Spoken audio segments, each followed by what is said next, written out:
ds के, ठीक है। अब सिंस यहाँ पे सिर्फ और सिर्फ बोल रखा है कि जो आपका पार्टिकल जो चल रहा है वो आपका y डायरेक्शन में चल रहा है, तो हम लोग यहाँ पे जो ds लेंगे सिर्फ और सिर्फ किधर लेंगे, तो y डायरेक्शन में लेंगे, ठीक है। फोर्स का वैल्यू हमारा दे रखा कितना, तो फोर्स का वैल्यू दे रखा 20 प्लस का आपका 10y, ठीक है। और सिंस यहाँ पे ds के जगह सिर्फ हम सिर्फ dy लेके चलेंगे, ठीक है। ऐसा क्यों किया, क्योंकि सिर्फ आपका मेंशन है यहाँ पे कि y डायरेक्शन में मूवमेंट है, इसलिए यहाँ पे आएगा dy, ठीक है। और y कहाँ से कहाँ तक जा रहा है, तो y इक्वल टू 0 से लेकर के y इक्वल टू 1 तक, ठीक है। तो यहाँ पे लिमिट डाल देंगे y इक्वल टू 0 से लेकर के y इक्वल टू 1 मीटर तक, ठीक है। अब हमें इसको इंटीग्रेट करना है, तो 20 का इंटीग्रेशन जाएगा 20y एंड आपका 10y का हो जाएगा 10y स्क्वायर बाई 2, ओके। तो यहाँ से देख सकते हैं 2 5 10 हो जाएगा, और हम लोग यहाँ से लिमिट डाल देंगे 0 से लेकर के 1 तक, ठीक है। तो इसको सॉल्व कर ले रहे हैं, तो इसको सॉल्व करेंगे तो हमारा जाएगा 20 इंटू का 1 एंड प्लस का आपका जाएगा 5 इंटू का 1, ठीक है। और माइनस का कर लेंगे तो 0 डाल। इस क्वेश्चन में हमें दिया गया है when a block of mass m is suspended by a long wire of length L, the length of wire becomes L plus small l. The elastic potential energy stored in the extended wire is, ठीक है। देखो कोई wire है, उस wire में क्या किया गया है, एक मास m को लटकाया गया। लेट अस से ये आपकी वायर है, ठीक है। इस वायर पे आपने मास m को सस्पेंड किया है, ये मास m हो गया, ठीक है। वायर का एरिया जो है क्रॉस सेक्शन का मैं a मान लेता हूं, इस तरह की वायर है, ठीक है। और लेंथ इसकी कितनी है, L प्लस स्मॉल l, ठीक है।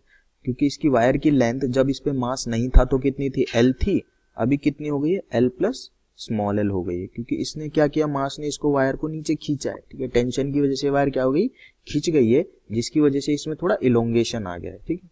अब देखो energy stored per unit volume जो होती है उसको मैं कैसे लिख सकता हूं, एनर्जी स्टोर्ड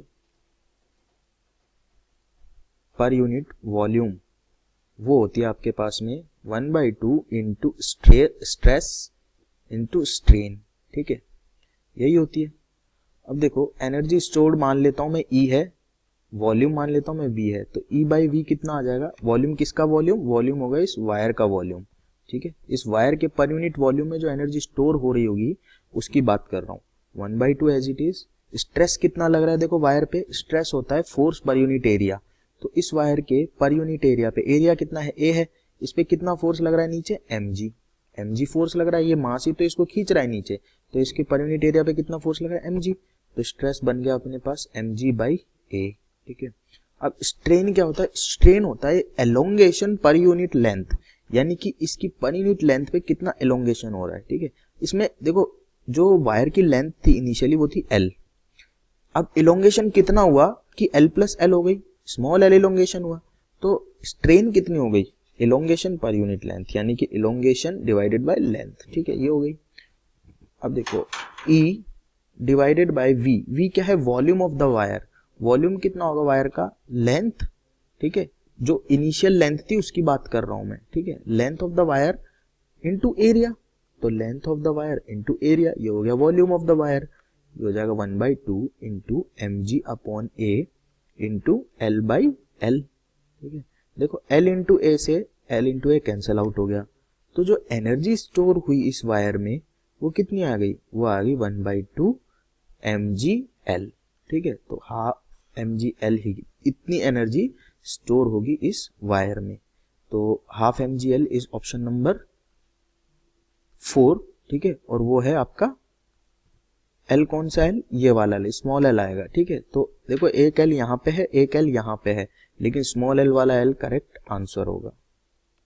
गया है a parallel plate capacitor of capacitance 20 microfarad is being charged by a voltage source whose potential is changing at the rate of 3 volt per second, ठीक है।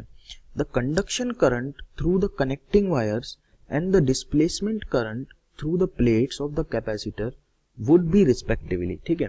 देखो कोई कैपेसिटर है, इसको हमने क्या कर दिया, बैटरी से जोड़ दिया है, और ये बैटरी ऐसी बैटरी है जिसका खुद का पोटेंशियल कंटिन्यूअसली चेंज हो रहा है, ठीक है। कैसे चेंज हो रहा है, dv बाई dt जो है टाइम के साथ वोल्टेज जो चेंज हो रहा है वो क्या है, 3 वोल्ट पर सेकेंड है, ठीक है। और कैपेसिटर की कैपेसिटेंस है अपनी 20 माइक्रोफैरड, ठीक है। तो कैपेसिटर पे जो यहाँ चार्ज आ रहा होगा वो कितना आ रहा होगा, Q is equals to CV, capacitor की प्लेट पे जो चार्ज होता है उसको ऐसे ही लिखता हूं मैं, ठीक है। अब क्या करूंगा, अगर मुझे करंट लिखनी है कैपेसिटर से, डिस्प्लेसमेंट करंट जिसको बोलते हैं, तो वो कितनी हो जाएगी, dq बाई dt, ठीक है, यानी कि I, और वो कितना हो जाएगा, C dv बाई dt। देखो मैंने क्या किया है, मैंने इसको और इस टर्म को t के रिस्पेक्ट में बस डिफरेंशिएट किया है, तो ये बन गया dq बाई dt, जिसको मैं करंट बोल दूंगा, क्योंकि चार्ज पर यूनिट टाइम क्या होता है, करंट होता है। और c कांस्टेंट है, v वेरी कर रहा है, तो c कांस्टेंट है, तो c का डिफरेंशिएशन c रहेगा, और v मल्टीप्लिकेशन में है तो v का हो जाएगा dv बाई dt। अब करंट जो आएगी वो कितनी आ जाएगी, 20 माइक्रोफेरेड है, ठीक है, और जो dv बाई dt है वो क्वेश्चन में गिवन है 3 वोल्ट पर सेकंड है, तो ये 3 वोल्ट पर सेकंड आ गया, ठीक है।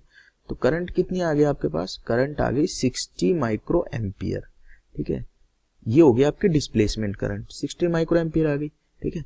अगर अब ये सर्किट पूरा हो रहा है, ठीक है, अगर ये सर्किट पूरा हो रहा है तो जितनी करंट पास हो रही है उतनी करंट ही तो इस सर्किट में बह रही होगी, ठीक है, यानी कि 60 माइक्रो एम्पियर करंट ही इस कनेक्टिंग वायर्स में बह रही होगी, क्योंकि भाई डिस्प्लेसमेंट करंट जो यहाँ से करंट पास हो रही है, मतलब कि जो इसके थ्रू करंट जा रही है वही तो करंट होगी। जब ये कैपेसिटर फुली चार्ज हो जाएगा तो सर्किट टूट जाएगा, मतलब ये कैपेसिटर ओपन सर्किट की तरह एक्ट करेगा, लेकिन तब तक तो करंट 60 माइक्रो एम्पियर ही बहता रहेगा, तो डिस्प्लेसमेंट करंट भी 60 माइक्रो एम्पियर, और जो अपनी कंडक्शन करंट है वो भी 60 micro ampere. Option 3 is the correct answer. To a thin wire and whirled in a vertical circle, the wire is most likely to break when, ठीक है, एक वर्टिकल सर्कुलर मोशन हो रही है और उसमें पूछा गया है कि वायर के टूटने की सबसे ज्यादा पॉसिबिलिटी कहाँ होगी, ठीक है। लेट अस से ये हमारा सेंटर है, इसके इस तरह से स्ट्रिंग अटैच्ड है और यहाँ पे ये मास लगा हुआ है स्मॉल m, ठीक है। अब आपको डिफरेंट डिफरेंट सिचुएशंस गिवन है, जैसे कि mass as the highest point जो कि ये है, inclined at a angle of 60 degree from vertical, यानी कि वर्टिकल से 60 डिग्री पे जब ये होगा तो क्या पॉसिबिलिटी होगी, ये 60 डिग्री मान लेते हैं, ठीक है।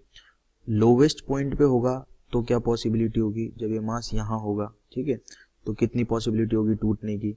और वायर इज हॉरिजॉन्टल, और ये यहाँ पे या यहाँ पे किसी भी एक पोजीशन पे मान लेते हैं, जब होगा तो क्या पॉसिबिलिटी होगी इसके टूटने की, ठीक है। तो देखो डेरिवेशन के थ्रू आप जा सकते हैं, फर्स्ट ऑफ ऑल कि आप पहले ये फाइंड करें कि जो मिनिमम स्पीड होगी इसको वर्टिकल सर्कल करने के लिए जरूरी, वो कितनी होगी, वहां से आप फाइंड करें कि यहाँ पे रूट जी आर वेलोसिटी मिलनी चाहिए इसको, अगर ये ऐसे मूव कर रहा है तो, ठीक है, रूट जी आर। फिर एनर्जी कंजर्वेशन लगाएंगे तो वहां से आपको टेंशन का एक प्रॉपर रिलेशन मिल जाएगा, ठीक है। लेकिन अगर मैं इसको इस मास पे बैठ के और इस स्ट्रिंग को पकड़ लूं, ठीक है, तो अगर मैं अपने सेंसेस को लगा के फील करना चाहूं कि रियल में सिचुएशन में हो क्या रहा होगा, तो आपको पता है यहाँ पे जो फोर्सेस होंगे वो क्या होंगे, सिर्फ सेंट्रीपिटल फोर्स होगा जो इसको घुमा रहा होगा, और यहाँ पे टॉप पोजीशन पे ये जो मास है ये फ्री फॉल की स्थिति में है, ठीक है। यहाँ पे अगर मैं बात करूं तो सेंट्रीपिटल फोर्स होगा और वो बराबर किसके होगा, mg के। अगर मैं यहाँ पे इस पोजीशन पे आ जाऊं, ठीक है, तो मुझे पता लग रहा होगा कि एक फोर्स है जो मुझे बाहर खींच रहा है, अगर मैं इस पे बैठ के और इस रस्सी को पकड़ के देखूं तो मुझे बाहर की तरफ फोर्स फील होगा, जो कि होगा सेंट्रीफ्यूगल फोर्स, जिसकी वैल्यू सेंट्रीपिटल फोर्स के बराबर होगी लेकिन अपोजिट होगी, ठीक है। और mg लग रहा होगा नीचे, ठीक है, इसका खुद का मास भी तो नीचे लग रहा होगा। अगर इस पोजीशन पे मैं बात करूं, ठीक है, तो सेंट्रीफ्यूगल फोर्स होगा वो इस डायरेक्शन में होगा और mg इधर होगा, ठीक है। और इस वाली पोजीशन पे सेंट्रीफ्यूगल फोर्स इधर होगा और mg इधर होगा, ठीक है। तो सिर्फ और सिर्फ ये ही कंडीशन ऐसी है जहां पे मुझे एक एक्स्ट्रा फोर्स फील हो रहा है mg, ठीक है। एक्स्ट्रा फोर्स फील क्यों हो रहा है, यहाँ पे अगर इस पोजीशन पे बात करूं तो देखो सेंट्रीफ्यूगल फोर्स तो बाहर चला जाएगा, mg नीचे आएगा, ठीक है, और ये फ्री फॉल की स्थिति जैसी बन जाएगी, ठीक है, अगर ये जस्ट सर्कल कंप्लीट हो रहा है तो। इस वाली पोजीशन पे अगर मैं इस रस्सी को पकड़ के बैठा हुआ हूं इस मास के ऊपर, तो मुझे फील होगा एक एक्स्ट्रा पुल, यानी कि मुझे लगेगा कि जैसे ये रस्सी अभी टाइट हो गई, इस पोजीशन पे मैक्सिमम टेंशन में आ जाएगी, ठीक है। और वैसे भी मुझे पता है कि मैक्सिमम टेंशन तो इसी पॉइंट पे पॉसिबल है, जब इसी पॉइंट पे मैक्सिमम टेंशन पॉसिबल है तो इसका मतलब इसके most likely chance to be break कहाँ पे होंगे, इस वाले पॉइंट पे। यानी कि लोवेस्ट पॉइंट वो पॉइंट होता है, लोवेस्ट पॉइंट पे बोल सकता हूं at lowest point there are maximum chances chances that it breaks. ठीक है, किसकी बात हो रही है यहाँ पे? बात हो रही है स्ट्रिंग की। अगर मैं टेंशन का एक्सप्रेशन लिखना भी चाहूं तो देखो यहाँ पे जो टेंशन होगी वो किसके बराबर होगी? mv² अपॉन आर के। यहाँ पे टेंशन होगी वो किसके बराबर होगी? mv² अपॉन आर के। ठीक है, यहाँ पे जो टेंशन होगी वो किसके बराबर होगी? इस वाले पॉइंट पे वो होगी mv²। टेंशन में लिख सकता हूँ t is equals to mv² upon r minus mg।